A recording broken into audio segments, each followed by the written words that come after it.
Hello বন্ধুরা, আজকে আমি বানাবো সজনের ডাঁটা আর আলু দিয়ে সবজি বানাবো। একটু গ্রেভি থাকবে, তাতে একটা টমেটো দেব। আমি কিভাবে বানাবো সজনের ডাঁটাটা মিডিয়াম সাইজের, যা বেশি মোটাও না বেশি সরুও না। আর আলুগুলোকে আমি ডুমো ডুমো করে কেটে ধুয়ে রেখেছি। সব সবজি আমি ধুয়ে রেখেছি, এমনকি টমেটোটা আমি ধুয়ে রেখেছি। এবার ওটা পিস করে কেটে নেব। এর জন্য মশলা আমি নিয়ে নিচ্ছি কাঁচা লঙ্কা, আদা, ধনে আর জিরা। এটাকে আমি পেস্ট করে নিচ্ছি। প্রথমে আমি এবার কড়াই বসিয়ে তাতে কড়াইটা গরম হওয়ার পরে সরিষার তেল দিয়ে নিয়েছি। এবার আলু আর সজনা ডাঁটা দুটোই আমি ভেজে নেব। নিরামিষ তো। তেল গরম হয়ে গেছে, আলুগুলো আমি ছেড়ে দিয়েছি এর ভিতরে। এবার নাড়াচাড়া করে নিয়েছি। আলুটা দেখো আমার ভাজা হয়ে গেছে, বেশি ভাজবো না, একেবারে হালকা লালচে লালচে হয়ে গেল। এবার আমি আলুগুলো তুলে নেব। আলুগুলো আমি তুলে নিচ্ছি। এবার আমি এই তেলে সজনেটা ভেজে নিচ্ছি। সজনেটা দিয়ে নাড়াচাড়া করে নিচ্ছি ভালো করে। আর এই সময়টা সজনের ডাঁটারই সময়, তো এটা খাওয়া যাদের হাই প্রেশার তাদের পক্ষে খুব ভালো, খুবই উপকার। সজনের ডাঁটা, সজনের শাক। তো এটাকে আমি হালকা ভেজে নেবো, হালকা পাতলা করবো, রিচ করবো না বেশি। যে গরমের দিনে এটা খেতে খুব ভালো লাগবে। সজনের ডাঁটাটা আমার ভাজা হয়ে গেছে। এবার সজনের ডাঁটাটা আমি তুলে নিচ্ছি। কড়াইয়ে হালকা তেল থেকে গেছে, এর ভিতরে আমি আর একটু তেল অ্যাড করে দেবো। কড়াইয়ে আমি আরও তেল অ্যাড করে নিয়েছি। এবার ফোড়ন দেব। ফোড়নের জন্য নিয়েছি আমি এই তেজপাতা আর জিরা, দুটো তেজপাতা নিয়েছি আর জিরা। তেজপাতা আর জিরা ফোড়ন দিয়ে দিলাম। এই তেলের ভিতরে আমি দিয়ে দিচ্ছি হলুদ পাউডার পরিমাণ মতো, আর দিয়ে দেবো যে মশলাটা করে রেখেছিলাম ওই মশলাটা দিয়ে দিচ্ছি। মশলার বাটিটা ধুয়ে একটু জল দিয়ে দিলাম, যাতে মশলাটা কষাতে হবে।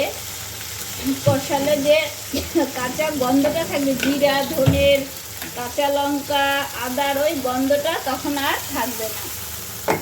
মশলাটা কষানো হয়ে গেছে, দেখো মশলা থেকে তেল ছেড়ে দিয়েছে। এবার যে মিডিয়ামও বলতে পারো, বড় একটু বলতে পারো, মিডিয়াম সাইজের যে টমেটোটা নিয়ে নিচ্ছি সেটাকে আমি পিস পিস করে এর ভিতরে কেটে দিলাম। দিয়ে মশলার সাথে টমেটোটাকে ভালো করে একটু কষিয়ে নিচ্ছি। টমেটোটা দিয়ে কিছুক্ষণ কষানোর পরে টমেটোটা নরমও হয়ে গেছে অনেকটা। দেখো মশলাও আমার কষানো হয়ে গেছে। আমি কোনো কিছুতে লবণ অ্যাড করিনি।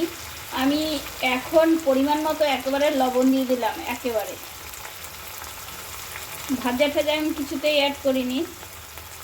এখন আমি পরিমাণ মতো দিয়ে দিলাম লবণ। লবণটা দিয়ে নাড়াচাড়া করে এখন আমি দিয়ে দিচ্ছি সজনের ডাঁটা আর আলুটা দিয়ে দিচ্ছি। এটা দিয়ে একটু কষিয়ে নেব। তোমাদের ইচ্ছে হলে কালারের জন্য কাশ্মীরি লঙ্কার একটু গুঁড়ো ইউজ করতে পারো, কালারটা খুব সুন্দর আসে। তাতে আমি ইউজ করলাম। এবার এতে আমি ভালো করে কষানো হয়ে গেছে, এতে আমি পরিমাণ মতো জল অ্যাড করে দিচ্ছি। জলটা আমি বেশি করে দিচ্ছি, আলুটা একটু সিদ্ধ হবে আর গ্রেভিটা রাখবো আমি, সেই জন্য মাখা মাখা করবো না। দেখো গ্রেভিটা আমার হয়ে এসেছে, মাখা মাখাও হয়নি, অনেকটা টেনে গেছে আর একটু গ্রেভিও আছে। এভাবেই আমি রেখে দেবো। আলু ডাঁটা সব সিদ্ধ হয়ে গেছে। কালারটা দেখেছো কত সুন্দর এসছে আর হালকা পাতলাতে আমি ভাজা জিরের গুঁড়ো একটু অ্যাড করে দিচ্ছি। আর দিয়ে দিচ্ছি অল্প একটু ধনেপাতা কুচি দিয়ে।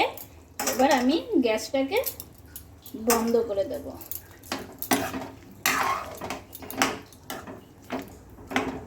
আমার আলু সজনে ডাঁটার নিরামিষ